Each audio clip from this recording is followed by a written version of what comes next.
Entertainment History featuring your hosts Maddie Duell and Hannah Hoffman, brought to you by CBS.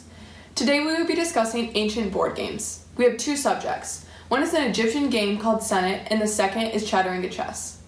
First up today, we have the game of Senet, which is a board game from ancient Egypt whose original rules were the subject of conjecture.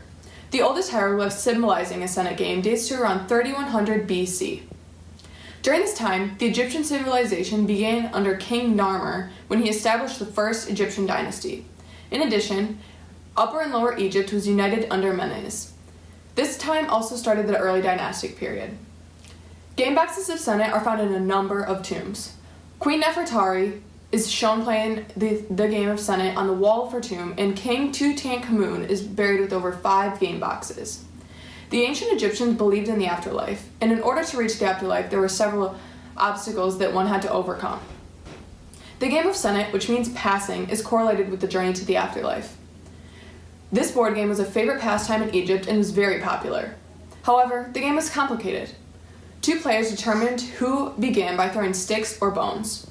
A game piece began at square 1 on the upper left-hand corner and zigzags across each row and down to the next until it made it to square 30 on the bottom right. Each player is able to make moves to pass the other pieces on the board, as well as block their other opponents from moving in either direction. This includes all the information on the game of Senet.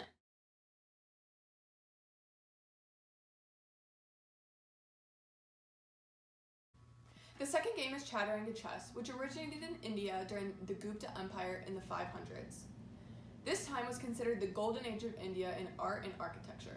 In addition, during this time, Justinian ruled, and the plague outbreak occurred in the Byzantine Empire shortly after. Now time for the open letter. Let's see what we have in the secret compartment. Ooh, 4 Lego warriors. Chaturanga chess means literally the game of 4 armies. Many believe that it was based off a time where India was split up into 4 different kingdoms that were always at war. So, many believe that Chaturanga chess is not a game but more of a simulation of war. Back to you.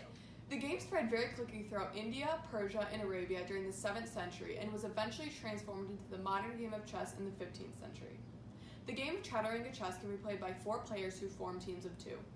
The game is played on a board of 8x8 squares, but the squares are not checkered. Instead, they have markings on them that are still unknown to this date. In addition, the exact rules of how Chaturanga was played are still unknown. Chaturanga chess is known to be the successor of all board games. Chess has evolved more than any other board game in history, as Chaturanga chess is now known as just chess. The rules and pieces have just changed a little, however. The game is a monument in history because it has developed and changed throughout the years, but is still known and played today. Thank you for watching today's episode of Entertainment History all about board games. See you next time when we discuss ancient instruments. Shawty's like a melody in my head that I can't keep on. Got me singing like na na na na every day's like my iPod stuck on replay.